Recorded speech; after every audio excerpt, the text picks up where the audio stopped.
మహాభారతం అనగానే మనకు కౌరవులు పాండవుల మధ్య 18 రోజుల పాటు అతి భీకరంగా జరిగిన కురుక్షేత్ర యుద్ధమే గుర్తొస్తుంది.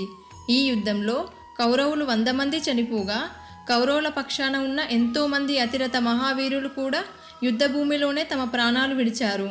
అసలు ఈ యుద్ధం కురుక్షేత్రం అనే ఏ ప్రదేశంలో జరగడం వల్ల కురుక్షేత్ర యుద్ధంగా పేరుగాంచింది?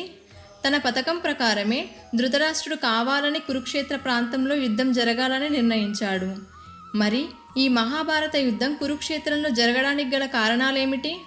ధృతరాష్ట్రుడు ఎందుకు ఆ స్థలాన్ని ఎంచుకున్నాడు అనే విషయాలను ఇప్పుడు తెలుసుకుందాం. కురుక్షేత్రం అనే ప్రాంతం ప్రస్తుతం భారతదేశంలోని హర్యానా అనే రాష్ట్రంలో ఉందని మనకు తెలిసిందే. పూర్వం క్షత్రియ వర్గానికి చెందిన రాజులందరూ తమ వద్ద ఉన్న ఆయుధాలు మరియు శక్తితో అమాయకులైన ప్రజలపై తమ శక్తిని దుర్వినియోగం చేయటం, ఇతరులకు చెందిన వాటిని